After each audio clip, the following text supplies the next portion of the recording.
नमस्कार, स्वागत है आपका इंडिया न्यूज़ इन खबर में और मैं हूं मनोज कुमार। भारत के पूर्व केंद्रीय मंत्री पी चिदम्बरम जो इन दिनों आईएनएक्स मीडिया घोटाला का सामना कर रहे हैं और अदालतों के चक्कर लगातार लगा रहे हैं और अदालतें भी लगातार उन्हें झटका दे रही हैं। जो लोग भी पी चिदम्बरम के व्यक्तित्व से भली भांति परिचित हैं, जिन्होंने करीब से उनको देखा और समझा है, वे जानते हैं कि उनका व्यक्तित्व बड़ा ही रहस्यमयी है। उनके चेहरे के भावों को देखकर, चूँकि हमेशा मुस्कुराते रहते हैं, मंद मंद मुस्कान हमेशा उनके चेहरे पर रहती है, उन्हें देखकर उनके भीतर क्या चल रहा है, उनके हृदय में क्या है, ये पता लगाना बड़ा मुश्किल काम हो जाता है। और यही मुश्किल स्थिति सीबीआई के सामने आ गई है। चूँकि सीबीआई और ईडी ने पहले जब उनके बेल पिटीशन का विरोध किया था और कहा था कि उनको अग्रिम जमानत नहीं दिया जा सकता, क्योंकि अग्रिम जमानत देने से पूछताछ संभव नहीं होगा, क्योंकि चिदम्बरम बड़ी सफाई से, बड़ी चालाकी से, गोलमोल तरीके से बातों का जवाब देते हैं वो, और कभी भी साफ साफ बताते नहीं। इसलिए जब तक उन्हें गिरफ्तार नहीं किया जाएगा, जब तक हिरासत में रखा नहीं जाएगा, तब तक वो बातें सही तौर पर बताएंगे नहीं। और इसी तर्क को मानते हुए कोर्ट ने सीबीआई के हिरासत में भेज दिया था चिदम्बरम को। लेकिन जो सूत्र बता रहे हैं, जो खबर निकल कर सामने आ रही है, इसमें सीबीआई को भी बड़ी निराशा हाथ लगी है। पिछले 21 अगस्त से चिदम्बरम सीबीआई की हिरासत में है, यानी 5 सितंबर को आज कोर्ट में उन्हें पेश होना है, यानी 15 दिन हो गए।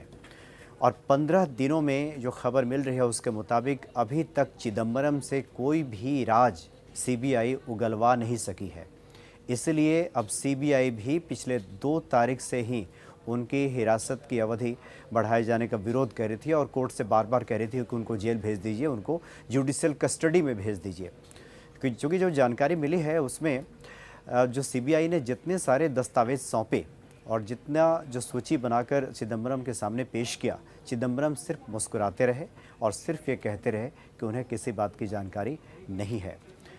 हालांकि जो मुखौटा कंपनियों की बात आ रही थी कि चिदम्बरम और उनके बेटे की कई मुखौटा कंपनियां हैं विदेशों में, उसकी सूची, उसका दस्तावेज मसौदा जब सीबीआई ने उनके सामने पेश किया तो सिर्फ वो कहते रहे कि इस किसी भी कंपनी के बारे में उन्हें कोई जानकारी नहीं है। तो इस तरह की बात पी चिदम्बरम लगातार कहते रहे, सिर्फ मुस्कुराते रहे। और एयरसेल मैक्सिस डील केस में जहां 3500 करोड़ रुपये के एफडीआई प्रपोजल को मंजूरी प्रदान करने के सवालों को भी उन्होंने टाल दिया। जांच एजेंसी के मुताबिक चिदम्बरम ने कहा कि सब कुछ नियमों के अनुसार हुआ है, लगातार यही बात वो कहते रहे। और सीबीआई के अलावा ईडी को भी यही आरोप रहा है। पहले भी, जैसा कि मैंने पहले जिक्र किया, कि जब तक हिरासत में रखा नहीं जाएगा तब तक राज पता नहीं चलेगा। लेकिन हिरासत में रखने के बाद भी सीबीआई कोई बहुत बड़ा राज चिदम्बरम से उगलवा नहीं सकी है, जो जानकारी मिली है उसके मुताबिक।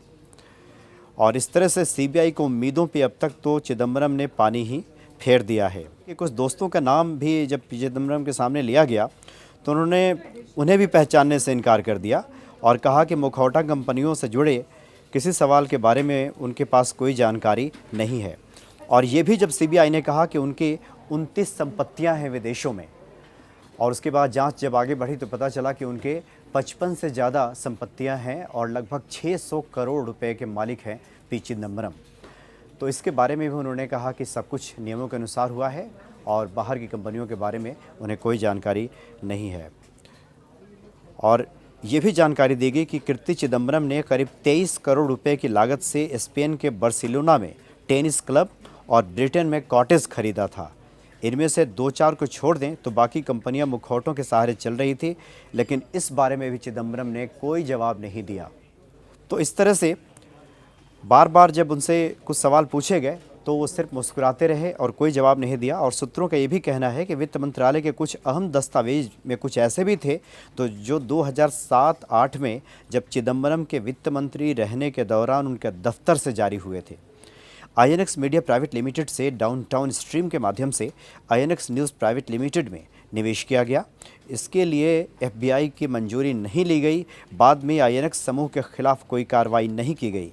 इन सवालों पर भी चिदम्बरम चुप रहे।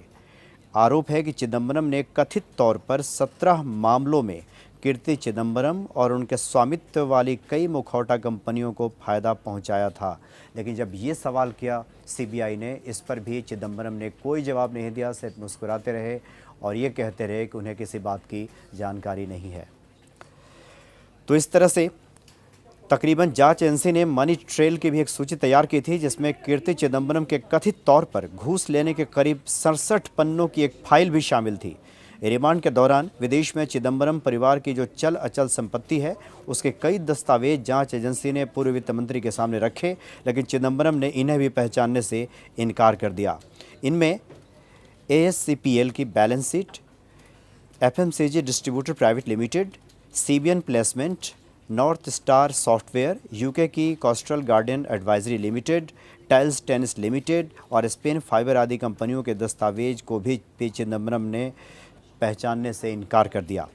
और साथ ही Vasan health care, advantage IS Baker और DCB बैंक से हुए लेन देन पर भी सवाल किया गया, लेकिन उसके बारे में भी चिदंबरम ने कोई जवाब नहीं दिया। यानी कुल मिलाकर ये कहा जा सकता है कि पिछले 15 दिनों के CBI हिरासत में चिदंबरम ने CBI के किसी भी सवाल का संतोषजनक उत्तर नहीं दिया। और इस तरह से जो खबर मिली है उसके मुताबिक CBI को अब तक निराशा ही हाथ लगी। इसलिए आपको याद होगा कि पिछले 4-5 दिन पहले से ही CBI ने उनकी कस्टडी बढ़ाने का विरोध कर दिया था और कह दिया था कि अब कस्टडी की आवश्यकता नहीं है, इनको जेल भेज दिया जाए। फिलहाल आज फैसला होगा।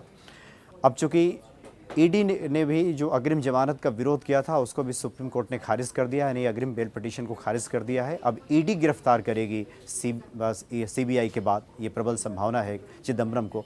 तो अब ये देखना होगा कि ED के किन सवालों का क्या जवाब देते हैं चिदंबरम, और ED को कितनी सफलता मिलती है चिदंबरम से पूछताछ में। देखना होगा कि आगे क्या निकल कर सामने आती है। फिलहाल इतना ही, नमस्कार। इन खबर चैनल को सब्सक्राइब करें और बेल आइकन दबाना ना भूलें।